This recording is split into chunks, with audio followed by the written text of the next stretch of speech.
গাইবান্ধার সুন্দরগঞ্জে পাগলা কুকুরের কামড়ে জলাতঙ্কে আক্রান্ত হয়ে গত এক সপ্তাহে 5 জনের মৃত্যু হয়েছে। এছাড়া জখম হয়েছে আরও 20 জন। হাসপাতালে এখন তারা চিকিৎসাধীন রয়েছেন।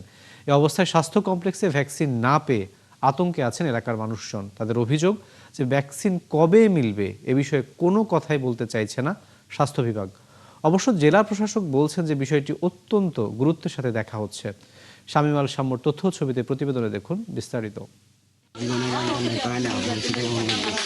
গত 22শে এপ্রিল গাইবান্ধার সুন্দরগঞ্জে বজরা কঞ্চিবাড়ি এবং পাশের ছাপরহাটি ইউনিয়নের মণ্ডলের হাট এলাকায় একটি পাগলা কুকুর মানুষের উপর আক্রমণ করে। এ সময় কুকুরের কামড়ে 2 শিশু সহ অন্তত 13 জন গুরুতর আহত হন। এর মধ্যে গত 6 মে মারা যান ফুলু মিয়া এবং 55 বছরের নন্দারানী। এরপর গত 8ই মে রতনেশ্বর কুমার, 12ই মে আফরোজা বেগম এবং 13ই মে দুপুরে নিজ বাড়িতে মারা যান গৃহবধূ সুলতানা বেগম। এছাড়া কামড়ের শিকার হয়ে 20 জন হাসপাতালে চিকিৎসা নিচ্ছেন। ভুক্তভোগীদের অভিযোগ, কুকুরের কামড়ে আহত হলেও গাইবান্ধার সরকারি স্বাস্থ্য কমপ্লেক্সগুলোতে কোনো ভ্যাকসিন ও চিকিৎসা পাননি তারা। ফলে চড়া দামে বাইরে থেকে ভ্যাকসিন সংগ্রহ করে সময় মতো দিতেও পারেননি। তারা বলছেন আক্রান্ত রোগীদের কোনো খোঁজ নেয়নি জেলা স্বাস্থ্য বিভাগ।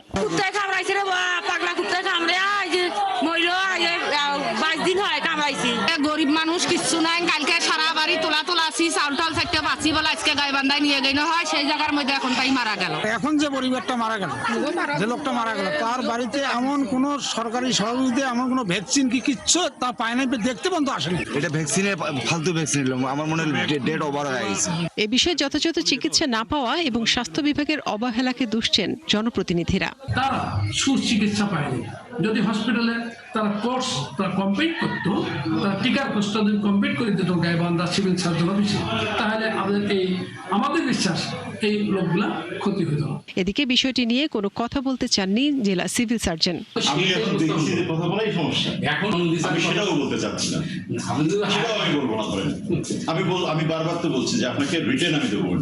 তবে জেলা প্রশাসক বলছেন বিষয়টি গুরুত্বের সাথে দেখা হচ্ছে এবং নিহত ও আহতদের পাশে আছে জেলা প্রশাসন। এই কার্যক্রমটা আপনার কুকুরগুলো, এটা শুধু সুন্দরগঞ্জ না, এটা সারা গাইবান্ধা জেলাতে যেন এই কুকুরের ভ্যাকসিনেশনটা করা হয়, এটার জন্য আমি লাইভ স্টক অফিসারকেও আমি এটার ব্যাপারে নির্দেশনা দিয়েছি যে এটা করতে হবে। পরপর 5 জনের মৃত্যুর পর আতঙ্কে আছেন এলাকার মানুষ।